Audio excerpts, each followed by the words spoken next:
നമസ്കാരം. അടുത്ത കേരള ഗവർണർ ആരാകണമെന്ന ചർച്ച കൊഴുക്കുകയാണ് അങ്ങ് ഡൽഹിയിൽ. ആരിഫ് മുഹമ്മദ് ഖാന് കേരളത്തിൽ തന്നെ ഗവർണർ സ്ഥാനത്ത് തുടർച്ച നൽകാനുള്ള സാധ്യതകൾ ഏറുകയും ചെയ്യുന്നു.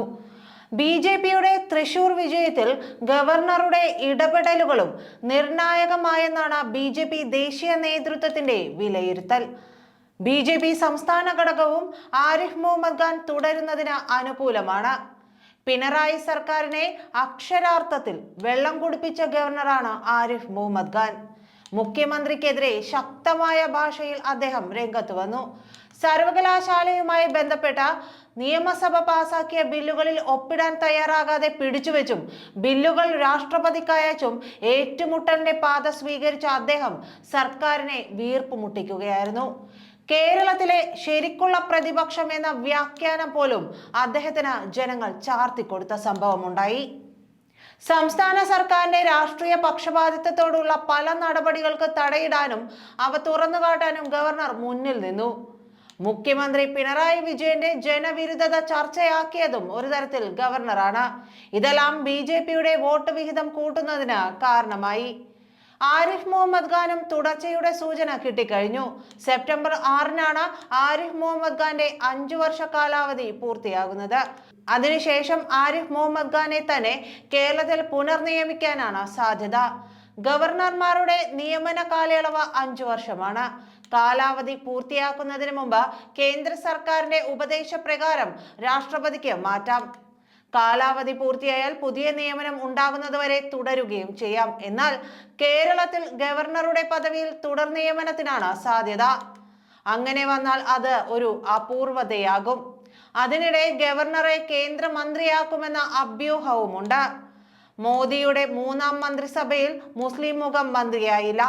ഈ സാഹചര്യത്തിൽ ആരിഫ് മുഹമ്മദ് ഖാനെ കേന്ദ്ര സർക്കാരിന്റെ ഭാഗമാക്കുന്നതും സജീവ പരിഗണനയിലാണ്.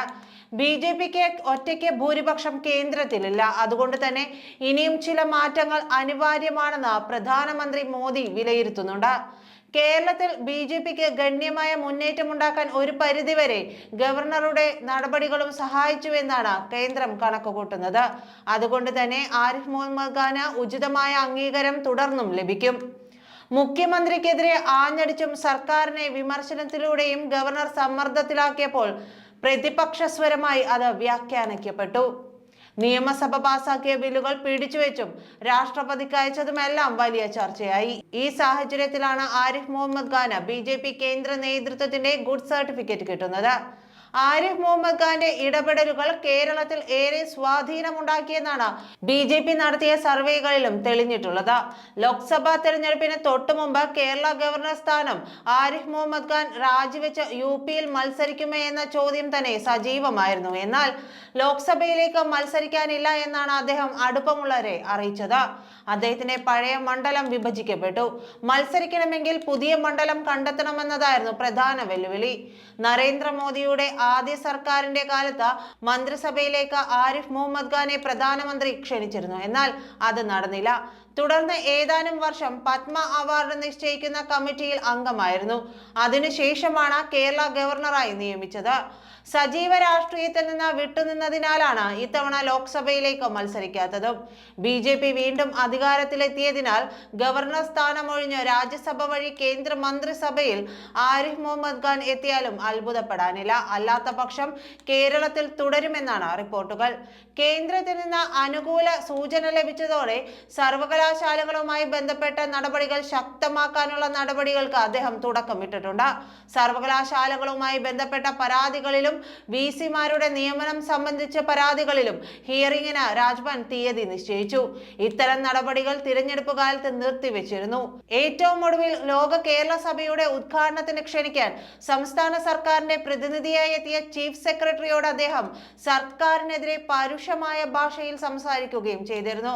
പങ്കെടുക്കാനാവില്ലെന്ന ചീഫ് സെക്രട്ടറിയോട് തുറന്നു പറഞ്ഞ അദ്ദേഹം സകല ഭരണഘടനാ സ്ഥാപനങ്ങളെയും ഇകഴ്ത്തി കാണിക്കുന്ന പെരുമാറ്റമാണ് സർക്കാരിന്റെ ഭാഗത്തു നിന്നുണ്ടാവുന്നതെന്ന് വിമർശിക്കുകയും ചെയ്തു. തന്റെ വാഹനം ആക്രമിച്ചു കേടുവരുത്തിയപ്പോൾ അത് ജനാധിപത്യപരമായ പ്രതിഷേധമാണെന്ന നിലപാടാണ് സർക്കാർ സ്വീകരിച്ചതെന്നും അക്രമികളെ മന്ത്രിമാർ പലരും ഹസ്തദാനം നടത്തി പ്രോത്സാഹിപ്പിച്ചെന്ന് കുറ്റപ്പെടുത്തുകയും ചെയ്തിരുന്നു. നന്ദി.